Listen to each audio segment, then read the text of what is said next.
ya mboka Mike Issem. Yé Azanani. Azali secrétaire national chargé à jeunesse et sport. Et ça, oui. Secrétaire national. Atali makambo ya masano. Ya biso ya parti décidé. Décidé ça bien organisé. Les lois qui sont magistrature à Moka, ministre des sports, donc en dehors de ça, Azapé un grand communicateur, la biso est ici. Est-ce que vous voulez aller dans le ghetto ou vous voulez il a voté. Oui. La monnaie qui manque ici, mais voilà. Abana va comboter. Comment les aranano?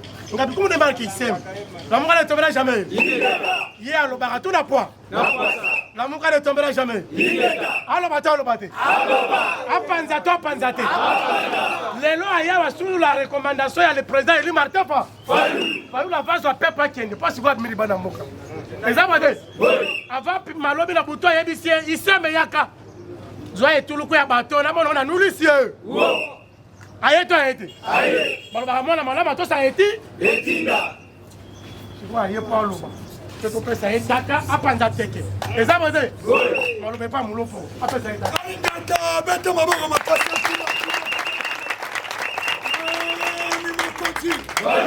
Nani Mokonzi Oyoki mwana mboka kolobake Aigle du Congo le grand fusionnaire le président élu lelo mwana mboka lobi apumuki ake France akaito akete nalobaki na yo sauf imprévu le président élu akovoyage aketo akete c'est que awa formons les alaka siko vérité ya nyonso ozoyoka yango na maloba ya national moto asimi administration oyo tobengi ministère ya sport Mike Issem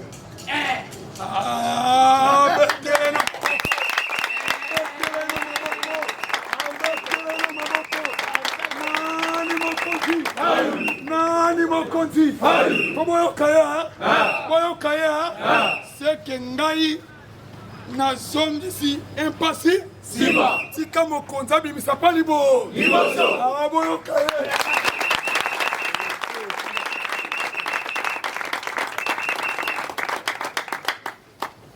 nani mokonzi Congo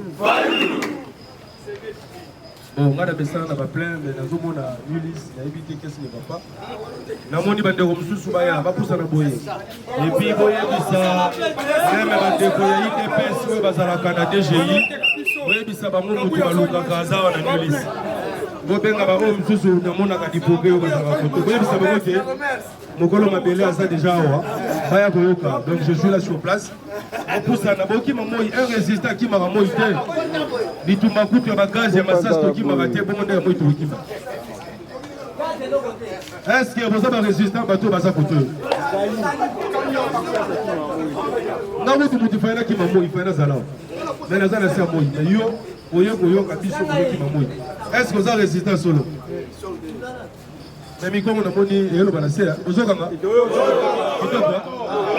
ok en tout cas na sepeli mingi pour la invitation il y a cordon molopé na cordon trésor pe na bakambinyo surtout il y a plein de résistance il y a Ulysse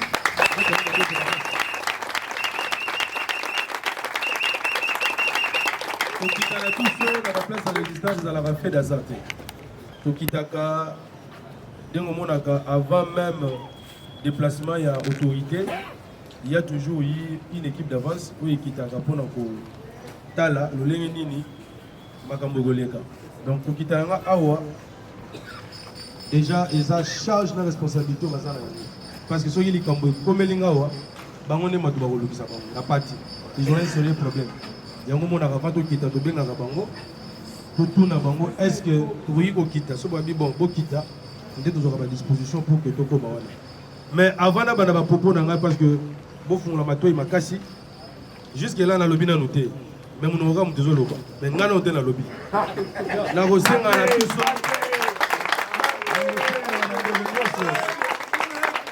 bato oyo peut-être bayebi te je profite de l'opportunité de l'occasion mpona koinformer bino e parti na biso décide toza na matanga matanga nano liboso ya résident na biso Gilles Manzaza nano te bakundi mais na opesa bino programme parce que makambo bakataki yango déjà lobby na niveau ya cour d'appel la cour militaire la deuxième instance ba condamné sous pollution na bomakié à mort pour la seconde fois mais cette fois-ci au moins l'état congolais comment oyo azali civilement responsable à lobby que a opesa biso mosolo pona tokunda avec dignité moi na mboka Gilles Manzaza maboko makasi pona le commandant il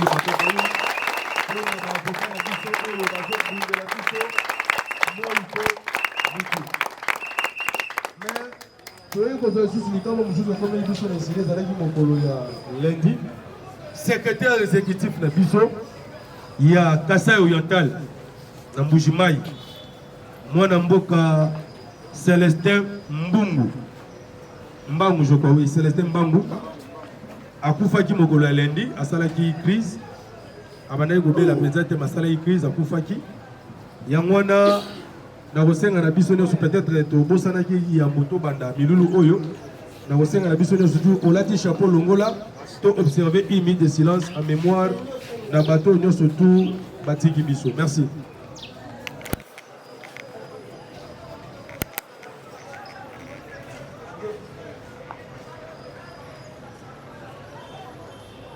Ok, merci beaucoup, merci.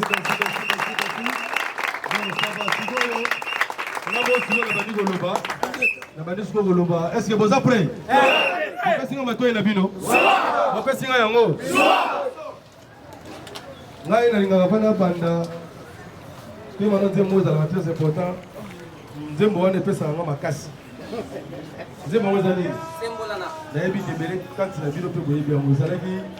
Chanson fétiche la campagne de 2018 et 2023. C'est simple. Je pense que Moulopoué n'a de trésor pour appuyer pour bateau. Bayebi pour annuler Wakasi. N'a la zaga pour introduire. C'est pour dire qu'il y a un mot qui m'a dit. C'est un mot. Non, c'est pas ça. Faut chanter est-ce que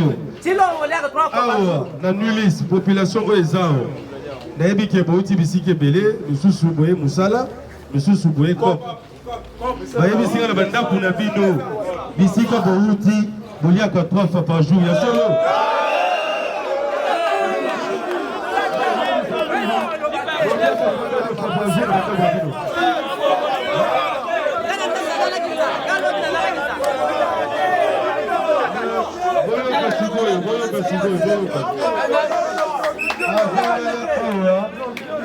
bana changu bana muamba bana funa pe lisusu bana ya lukunga eza monene boyebi yango bien kaluka eza na lukunga no maloka eza na lukunga no donc bayebi singa ki honorable Kabila tikelaka biso de l'estage ya courant tomesa na biso soki courant ke nango toyebi ke lelo bavoisin bakozwa biso tokozwa lobi oko koma nango normal kote eza anormal nango zango lokoza na bafleuve koza na barivière oui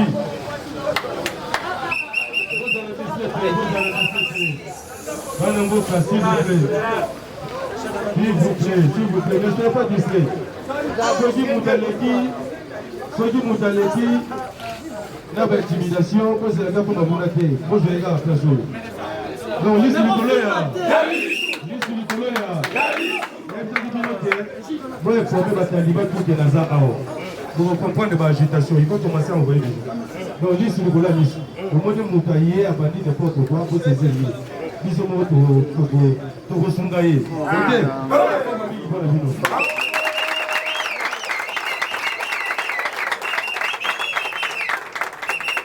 Kabila tikaki biso na délestage ya courant oyo eza anormal mais tokomona biso komona yango normal et pourtant toza na babarrage oyo fournisaka électricité même na bapays étranger apaye ebele na afrique awa bazaka courant na biso mais biso moko bacongolais courant ezalaka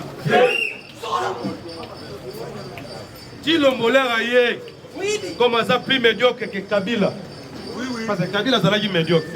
Molanda qui son éminence fait Moussengo à l'Obara que les médiocres fassent quoi?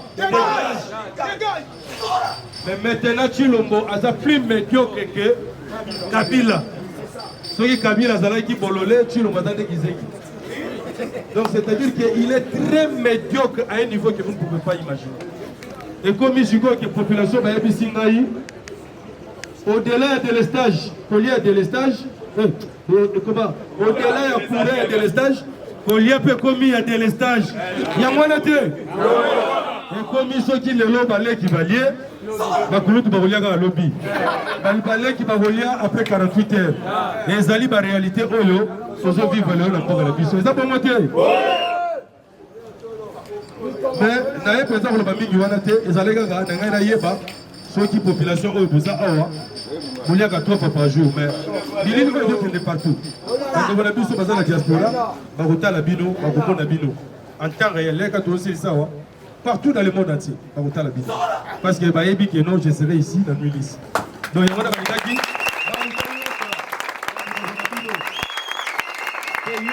le président élu le commandant du peuple, Aigle, vous faites les mabos de Makassi.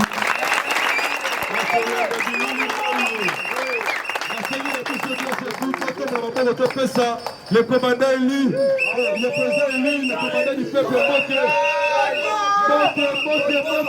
si vous allez,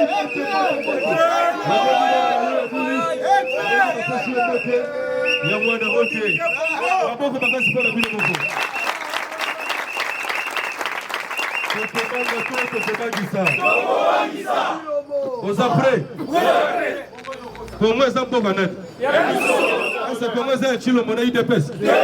Pour moi, c'est pour l'ingérie de peste, mais tu n'as pas été. Balambaramba, pour battre la rabiso. Pour moi, c'est un banani. Tokobanga, Tokobangisa. Bafua. Ingeta, Maboko Makasi.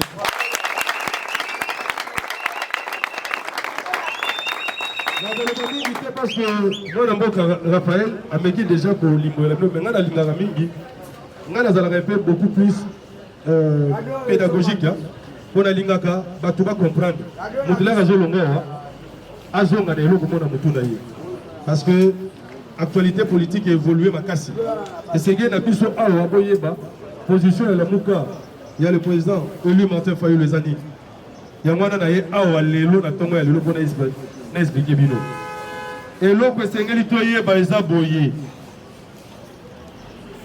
denge boti ko loba ke Congo eza ya Chilombo te, Congo eza ya Kabuya te, Congo eza ya Chilumba te, Congo eza ya Kazadi te, Congo eza ya Kadima te, mais Congo eza ya ba Congolais nyonso. Toboyi tribalisme, toboyi peuple inégalité, toboyi injustice. Ni plus de 100 millions de Congolais tous ont souffert, mais juste 1% des Congolais m'ont boyé. Nous bénéficier de la richesse de la vie. Est-ce que nous dit Mayango? Est-ce que nous allons égalité de justice? Yangwano moni to lobi boyé. Qui s'est dit a démontré déjà la limite naïve. Qui s'est dit n'a pas une formule spéciale à côté de la vie sur l'ambonga. On a reçu la vie sur la danger. A commis bloqué. Yango Monaki, le président élu Martin Fayou comme Aza Aigle. A lobby, ceux qui n'ont pas tiki bateau au 2028, bon reste la nini. Et que tout fait tout mais et que disparaître. Comment les allez sur les allez loter. A lobby, ceux qui n'ont pas tiki bateau au 2028. Parce que le processus de la balkanisation est commis de plus en plus réel. Dans la 17. Et quand vous avez pendant que mais je vois des Congolais distraits. Ils ne s'intéressent même pas de ce qui se passe. Moutazalaga pour la lipa, Azalaga pour la romela masanga, pour la robina, pour la concert inutile. Mais à ce moment-là, il y a un peu de temps. Il y a un peu de temps. Ce qui Kabila tika ka processus de balkanisation, il y a 50%. Chilomba commission à 90%. Donc, il y a 10% de besoin de les Goya.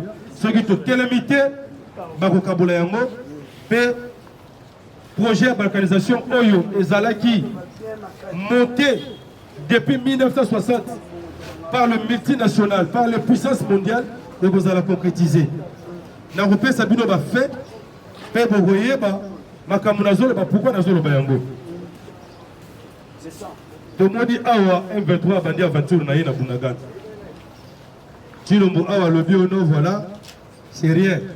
On va étouffer cette rébellion à partir de Bunagana. Baroko m'a même atteint à Gomate. Chilombo parle trop. Allo Baka Mingi. Allo Baka Mingi. Après Mikolo Toka, M23 Alomé Bunagana. Bakomi na Huchu. Bazwika ya Rumangabo. Quand ils allaient dire la base arrière, il y a FARDC na biso na partie nord. Et la localité comme Kokoya, les unes après les autres. Si le Malobi, non, Goma ne sera pas tombé. Malobi, Goma ne sera pas tombé. Goma est tombé. Bukavu est tombé. Minova est tombé. Pourquoi? Parce que Chilombo, pendant 6 ans, il n'a pas pu faire la réforme profonde de l'armée. Ce qu'il est là, c'est parce que la priorité pour Chilombo, c'était ailleurs. Azalagi plus de distraction, plus de jouissance, plus de voyage. Et là, Azalagi est porté pour ça la pointe en boca. Asali Amour! Asali Amour! Bichon, le programme de gouvernance au manifeste de Gisangani. Au nom de ils ont un programme de gouvernance. Ils ont un bandou bazana yangote. Bandou bazana yangote. Yo zana yango. Mais bandou bazana yangote. Yango na yena ngo. Ok. Soyez calme. Bandou bazana yangote pour vous yango. Toi t'es qu'à $5 mais toi t'es que la bidon on a 3000 francs mabé. Mabé. Toi t'es que la bidon on a 3000 francs. Mais toi t'es qu'à on a parti à $5. Donc moi on peut ça. C'est juste pour soutenir le parti. On n'a pas besoin de ça. Mais, nous, et là, on a un programme de gouvernance. Nous avons ceux qui ont effectivité à pouvoir. Dans le programme de gouvernance, la priorité pour nous, c'est l'intégrité territoriale et la pacification totale du pays. Pour il n'y a pas de développement sans la paix. Il n'y a pas de développement sans la sécurité. Dans la stratégie que nous devons mettre en place, pour que dans 5 ans, tous en armée républicaine, on ne peut pas réformer une armée dans moins de 5 ans. C'est le Bissot. On va regarder que non, il soit comme président. Avant ça, la réforme armée aussi, sa guerre dans 6 mois. En tout cas, ça n'engage que lui. Mais pour le Bissot, tout le monde dit que pour avoir ça, la réforme armée, il y a 2 choses. 1, recrutement, la formation. Une bonne formation, maximum, nous ça à 3 ans. Formation spéciale, et ça à 9 mois. Après, vous ça la formation. Et puis, qui recruter au sein des forces de sécurité et de défense. Aujourd'hui, nous avons tracasser les amis. Les policiers, nous avons tracasser parce qu'on recrute n'importe qui. On recrute n'importe qui. Et les gens qui sont recrutés ne sont pas bien formés. Aujourd'hui, la population, vous se sentir dans la sécurité bien fort. Azalakutu, na kuluna, azalakutu na policier na kutu. Parce que la policier a comme se sentir dans la sécurité. Tout simplement pourquoi? Parce que on n'a pas pu faire la réforme de l'armée. Il y a des infiltrés. Mais ceux qui ont fait une réforme profonde de l'armée, Tolinga qui ont extirpé, infiltré dans la carte, il y a rien de mission. Mais comme tout ça, il y a une réforme, il y a un moment, s'il est là, au sein de nos forces de sécurité et de défense, il y a toujours des infiltrés. Donc, ce qui est prioritaire, c'est la sécurité, tout petit peu, les RDC atteint 1 cm. Mais comme il est incompétent, il est dépassé,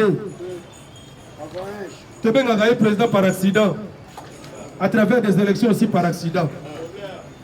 akomi wana par accident azalaki na vision pour voter na repesa bino secret moko boyebi na 2018 avant bapublie résultat ya baélection Chilombo na Kamere baya koluka président Martin Fayulu.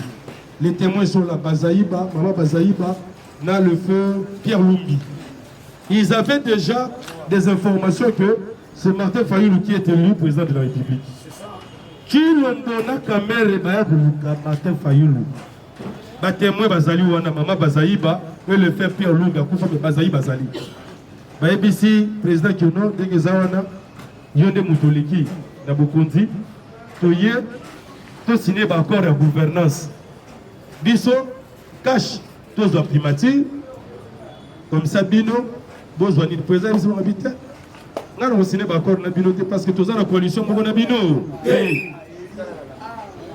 Félix lui-même savait ça. Après quelques temps Félix a l'obit Toya Nzokande Kabila a utilisé les mêmes caméras pour lui dire que non, ceux qui ont l'église Chadal, Makile Gotanga na Congo, na luka mutu moko comme babenga ki opposant, na l'église pour diminuer pour diminuer tension. Bako Sabinote Kabila a luka Martin Fayulu. Akosa batoki ote, akenda ko luka Martin Fayulu, to négocier. Aboya, il y a un Félix est flexible, na kenda qui na solana ye pour tout ça l'arrangement. Non. Le président Martin Fayulu bateau à Yamba, ils ont Kamere na Chilombo après les élections. Pour baya qui pona, tout signé accord il y a coalition, tout peut ça bango ba poste. Mais le président avait révisé. Après, tout le monde a boyé Chilombo accueilli Kokuta na Kabila a signé accord. Tangu basiraki bakoro na yo na tozalaki tangu Chilombo na Kabila na Nanga basinaka bakoro tozalaka bakoro ngo yo yebiango yango wana sike komisi mboka lelo na komisi ko panza teke na sakola na panza maboko makasi pona bino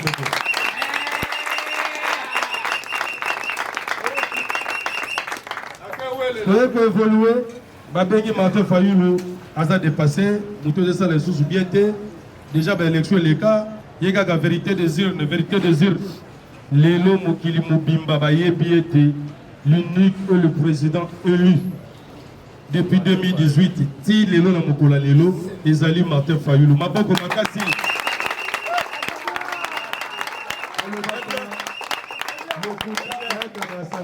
Vérité et à l'escalier. Le temps est le meilleur lieu de la vérité. Aujourd'hui, la vérité a fini par triompher. Quand on disait que non, Tshisekedi disait Lilingi à Papa, Tshisekedi disait un patin, Tshisekedi il est illégitime. Ils n'ont jamais cru ça. Mais Lelo, Andimi Yango Balobi que non, voilà, Martin Fayulu, ce qu'il disait était vrai. Sikoyo, Lelo pour que comme Sikezali. Président Martin Fayulu a tel habité. Dès que nous avons dit que celui qui est si 2028, va vous balkaniser un peu. Et l'eau qu'on est signé la Bissoto, tout ça. Martin Fayulu a convoqué le conseil extraordinaire et décidé en mars 2024. Après citer Malobi, sauvant la RDC du danger de la balkanisation. Après citer une résolution. Et la 6e résolution, à Lobi Boye. Et c'est la Bissoto pour lutter contre la balkanisation. Bah, Congolais, nous sommes pas la nini. Quand nous bandaki pour lancer message wana bande kwa ino sake ba bana yiko ba crise na mboka te. Félix Akendati na Hongrie et pas Victor Orban. Alobité na RDC crise zate. Or na ngonga wana déjà alors que na ngonga wana déjà 1-23 abandaki déjà ko occuper une bonne partie à nini ya mboka na biso. Tshisekedi ayeko ndima ke crise zali tango moni gome boyi aleki na etando ete très affaibli alobi ono ndenge eza wana wana na janvier ndenge eza wana na mikolo eza koya de remettre en place une stratégie. D'ailleurs, je vous informe qu'il y a une action coordonnée qui est en train d'être menée pour récupérer Goma. Aujourd'hui, jour pour jour, combien de mois? Combien de mois? Goma Zawapi. Bukavu Zawapi. Alors, qui nous suit sous Kengaï, tu sais qu'il dit tant que je serai soi-disant chef de l'État, je ne peux jamais négocier avec les patins. Je vais discuter avec leur maître. Qui est qui? Kagame. Boyo Kasiko, on a commis pour fumer la vidéo Siko et au dossier. État Biloko. Bolivina Loba.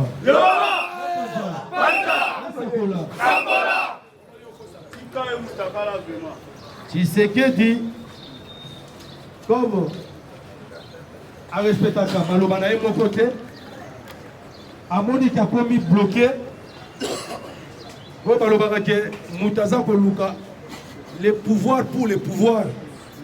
On a dit l'ombo, besoin de bino est, besoin de bino bafini tout ça. Mais bon, si il est attaqué Kinshasa, Azalaga Kanani, est-ce que vous voulez yango? Est-ce que vous voulez yango? Chilombo a commis Bisinia, Bikenda, Chilombo a dit que comme il n'a pas pu faire la réforme de l'armée, il est difficile pour lui aujourd'hui de récupérer par la force les zones occupées par les Rwandais et en position de faiblesse pour ses intérêts personnels, pour son pouvoir, accueilli pour ça la makambulo lenge na ye. Est-ce que cohésion nationale les autres considérés la deux personnes? Cohésion nationale les autres considérés les Congolais. Les causes de cette crise sont profondes et lointaines. Crise les crise politico-sécuritaire. Et bandi quand en 2023 et bandi en 2018 et bandi où takala. Vous voyez vite nous signer accord global et inclusif. Le Sénat parti républicain, c'est qui fondait sur une nouvelle constitution. Dans le banque pour 2002. Sorti au niveau de Bokoti.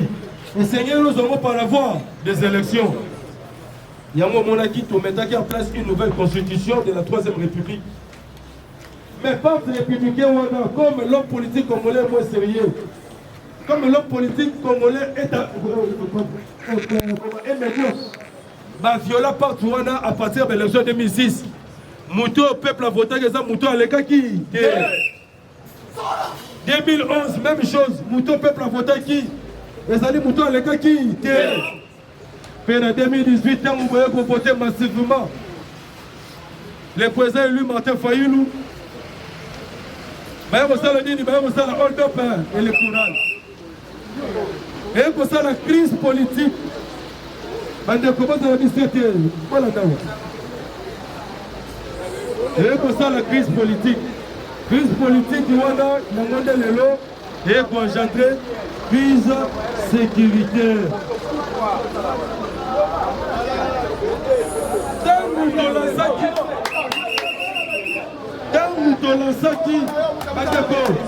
Voilà, très bien parce que ma Kambounazé Bissabino Oyo, l'actualité a déjà évolué et c'est un bino moyeba. Ni ni obo c'est un bino tchala mutu. Tangu to lancer appel à la cohésion nationale. Banganga Nzambe batali babité. Initiative à Martin Fayouloureuse et Zaki Kitoko. Azap est un véritable patriote. C'est ça. Aïe, Balouki Martin Fayoulou Anamo. Martin Fayoulou a expliqué, voilà la cohésion nationale. Voilà ce que nous voulons dans la cohésion nationale. La cohésion nationale. La cohésion nationale, Otozo Luka. Martin Fayulu azo lukateo partage du gâteau. Bako Sabino.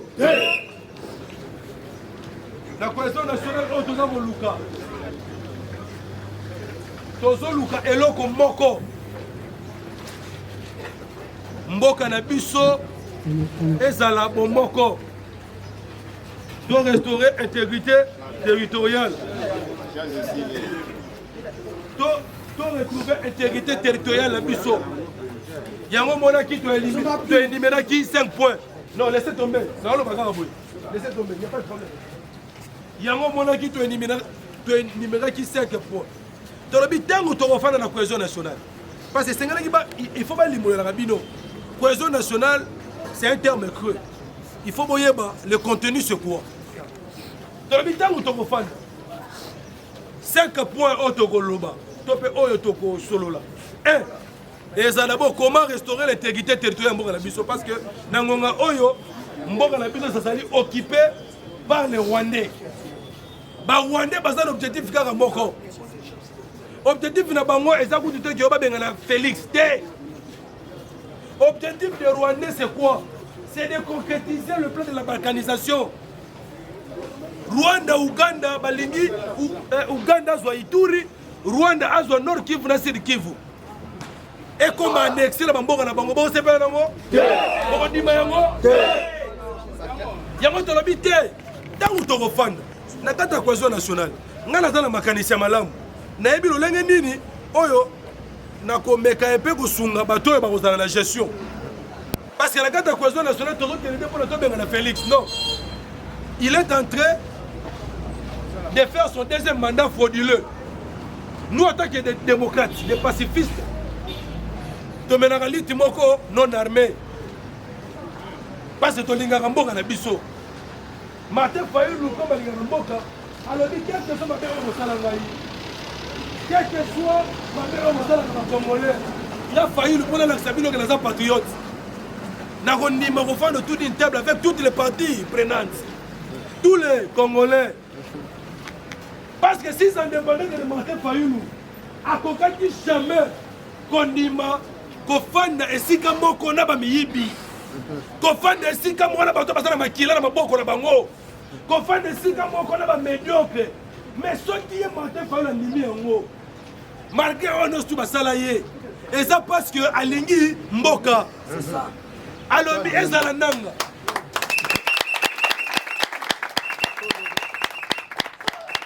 Alobi Ezalananga. Azanani, Congolais. Bandoré dépasse par le bio. Fayulu. Yo dans le monoclarité. Ndengenini. Bakorele, tout solo là. Nangazala. Oh. Abi, mais Nangaza Congolais ou pas? Oh, Aza Congolais, mais. Assis Mindouki, il est en train de tuer nos frères à l'Est. Bisous jamais tu as négocié. Nananga. Ah. Banganga Nzambe, Babani mission consultation, Baketi na Goma. Babani ko s'attaquer à Banganga Nzambe. Oh, Bangode Bazawana, Bazo jouer double G. Bazala Kabila, Bazala Nanga.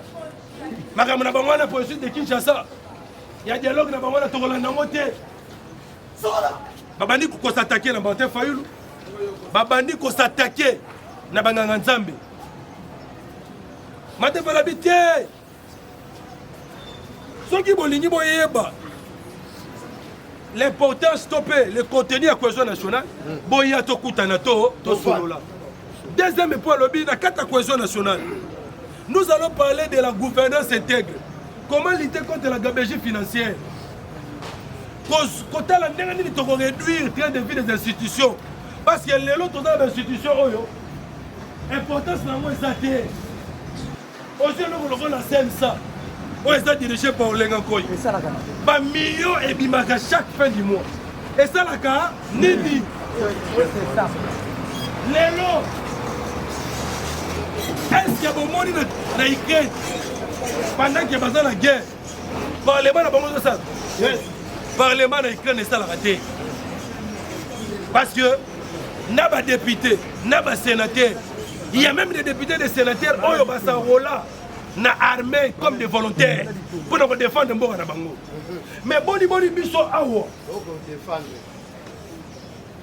boni biso awa Tika.